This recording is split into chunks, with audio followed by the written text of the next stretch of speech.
So now we're going to go on to the papers from the ASCRS, our final two papers.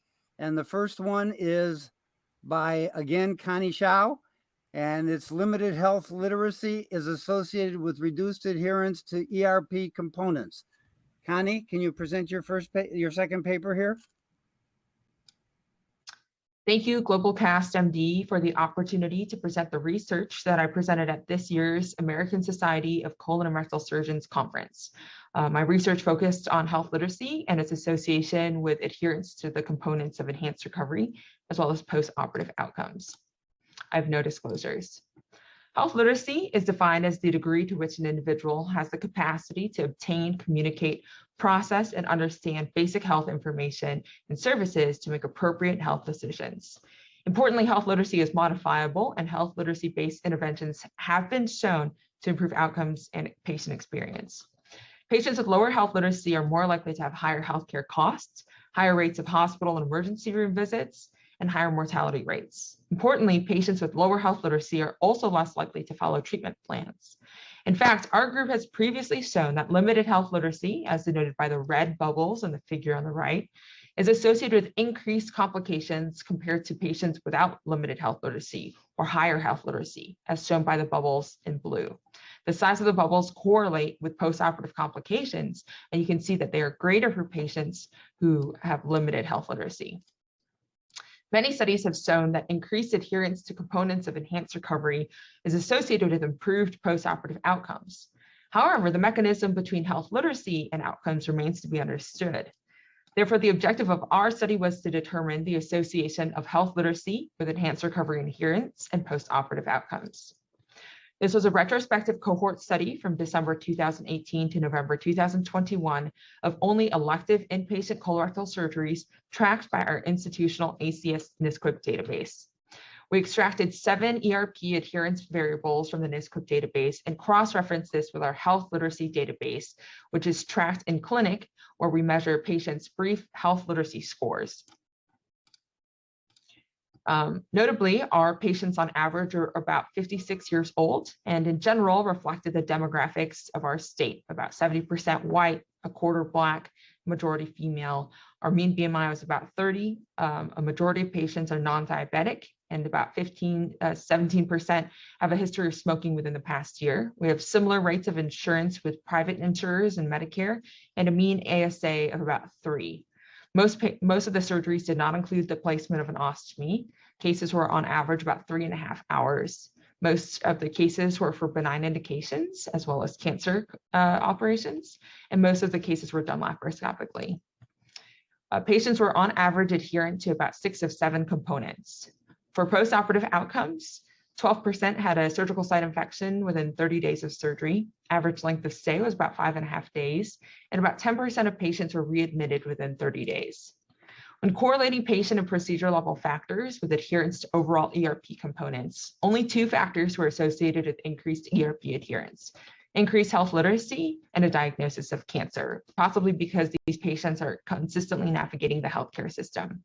As you can see in this figure, there is a direct linear correlation between increased health literacy score and increased percent adherence to the 7 components of ERP that were tracked. You can see on the right a forest plot that shows a multivariable regression associating factors with length of stay. On the left is a summary where we can see Black race, case duration, ostomy placement, and the diagnosis of IBD are associated with increased length of stay, while the only protective factor was ERP adherence. Case duration makes sense. The longer the case, the more likely it's complicated, which increases length of stay. Ostomy placement, you have to wait for the ostomy to open up. And a diagnosis of IBD makes sense as well, as these patients are in a chronic inflammatory state and have a difficult time healing. Black race is concerning, as enhanced recovery has previously been shown to close the gap in disparities in length of stay for our patients, and now that it's widening again warrants investigation. But it is very notable here that the only protective factor for decreased length of stay was adherence to the different components of enhanced recovery. Therefore, we found that higher health literacy is independently associated with greater ERP adherence, which is the only factor associated with shorter length of stay. Therefore, we posit that increased health literacy leads to increased adherence to ERP and decreased length of stay. We can target different interventions to improve patient health literacy and navigation of the healthcare system to improve their adherence to the components of ERP and therefore improve their outcomes. Thank you so much for your time. Thank you very much, Connie. Dr. Rosen, you want to start by asking any questions? Well, first of all, I want to make a comment. Connie, I mean, 2 presentations, best of the best in each society. Congratulations. We have a spot for you at the Cleveland Clinic. Just let us know what you want to do. Don't take it so fast, Connie. That's phenomenal. If you want to fix I have that down we'll in make that writing. happen. Perfect. You can I have it it writing. recorded. Connie, we just recorded this, so you've got it. You got it. We'll take it. That's all I need. I know who I'll kick out in any specialty you want. We'll take it. Good. So you know, my question again, I mean, that's really great and phenomenal work. My question is more of a general question that I often find in reviewing a lot of papers about healthcare disparities and all the topics that you brought up, is at the end, we identify these factors and I'm always left with, okay, so like, what am I supposed to do? Like what, if I want to make this better? And I'll challenge you back for just a second, because this is a little bit in your other talk as well. And that has to be a solution within our healthcare system where we are incredibly strained for resources. And it can't be, let's get 17 people to do this, that, and the other, because I'm sure you guys, just like us, I can barely have an MA put a patient in a room in clinic right now, much less go over, you know, an overwhelming amount of things. So in the world that we live in, with all the constraints, what's the solution? Right. So I think that's a great question. And that's actually something that I feel like I question my mentees on frequently. You know, whenever they show me something, I'm like, so then what do we do about it? Like, what's the takeaway message and how do you change surgical practice? Because ideally, that's the goal of all the research that we're doing, is to change and improve surgical practice. I will say for this study, a lot of times people, again, just like the telemedicine study, my goal is not to make all outpatient visits over telemedicine. My goal here also isn't to change patients' health literacy. I'm not a politician. I'm not a school principal. I'm not going to be able to change people's education level or their health literacy level. Our goal is to meet patients where they're at.